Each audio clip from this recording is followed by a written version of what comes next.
Hey there, welcome back to my channel. So today I'm at the Greenwich Maritime Museum to see the Astronomy Photographer of the Year exhibition. So this was absolutely fantastic. It was so much more interesting than I was even expecting it to be. It's completely free, and whilst you're here, you must look around the rest of the museum and give yourself lots of time. The museum was so much better than I expected because I didn't realise that I'd be that interested in a maritime museum, but actually the layout of this museum is probably the best I've been to in London.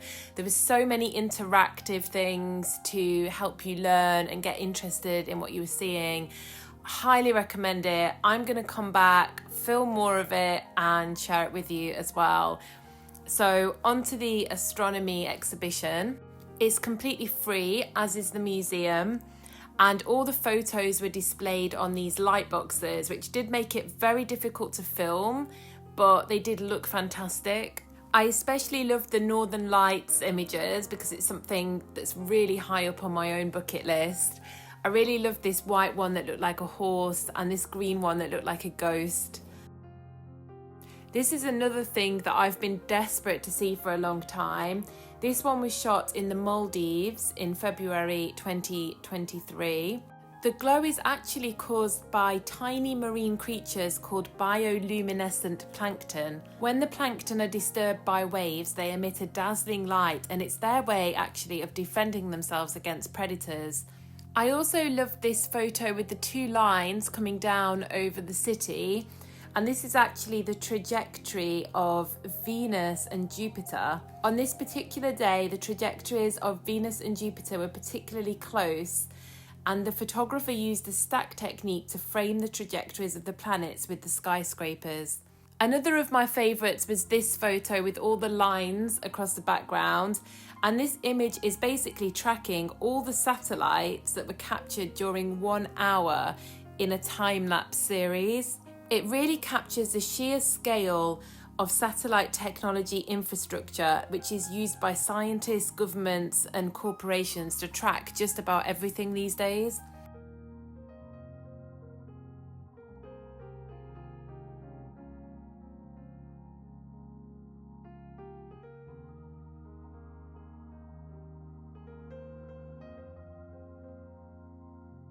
This is another one of the most interesting photos, in my opinion. It's captured at the entrance to the Aoraki Mackenzie International Docks Sky Reserve. I hope I've pronounced that right. And that's one of the most significant dark sky reserves on Earth. It's an area that's protected from harsh lights that destroy our city skies, giving us a view of the universe like no other. This next room gives us more of a glimpse into the solar system. One of my favourites in this room was definitely this beautiful rainbow one, which was shot in the Himalayas. And I also really love some of these more simple black and white ones. I found them to be very, very powerful. Sometimes less is more, and these two, which are two of my favourites in this room, are actually images of total solar eclipses. Next we move on to the overall winning photograph, which is by Ryan Imperio, and he's from the United States, and it shows the shadows of the moon's surface created during an eclipse. This photo, which was shot in Texas during the annular solar eclipse of the 14th of October, the image is composited of more than 30 separate photographs of the sun and captures the fleeting optical illusion known as Bailey's beads, which occurs when the sunlight shines through the valleys of the craters of the moon. Ryan had only seconds to capture the beads as the eastern curve or limb of the moon almost touched that of the sun. The time frame being so tight, he needed to use an atomic clock for accuracy.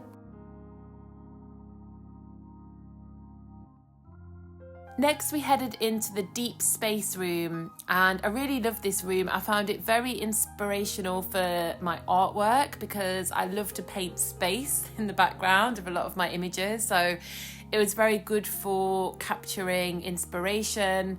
There was some absolutely gorgeous images in here. One of my favourites is over on the other wall.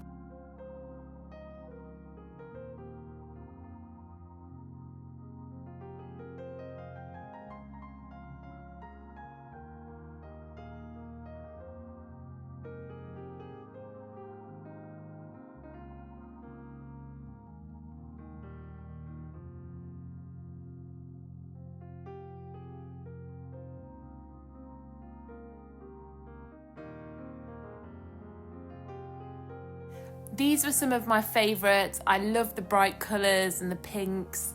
So this is a photo of a very rare occurrence.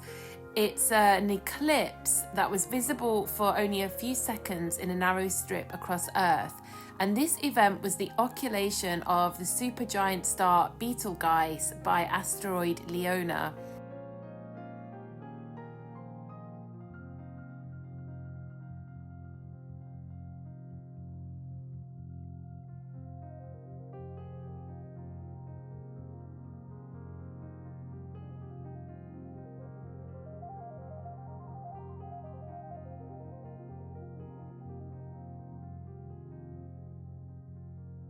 This pink one was definitely one of my favorites, and for such a beautiful image, it has such a weird name. So it's the Boogeyman Nebula, and it's a dark cloud of dust which is located in the Orion constellation. Often it's depicted as just a dark, almost black cloud against a reddish glow from Barnard's Loop. But when exposed for long enough, it can come out in this beautiful pink wispy cloud. It was captured in the pristine Chilean skies using a 10-inch Newtonian telescope that the photographer built themselves, and it was taken in true colour using LRGB filters for over 22.5 hours. Now that's one hell of an exposure. So we are now in the children's section, and this was fantastic because some of these photos were taken by such young children.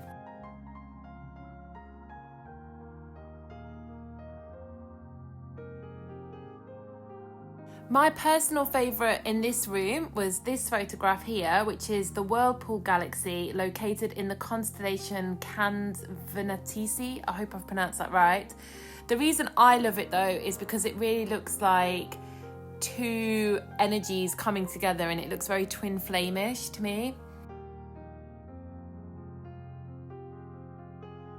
I also love this image, which is the Dolphin Head Nebula. It can only be shot for 5 hours a day. So this was the winning image in the young person section, and probably mostly to do with meaning. It shows a seemingly alien world, which is actually our endangered planet. Although strangely familiar, it shows the Earth through scientific data and colour mapping to highlight the devastation already inflicted on our world.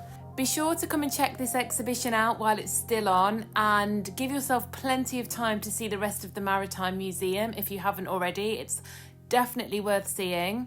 They also have a gift shop on the way out with lots of spacey themed lights and little trinkets. They also have this beautiful coffee table book with all the photographs from the exhibition in, as well as some prints. So be sure to get yourself a little keepsake before you leave, and let me know how you find it and which one was your favourite image.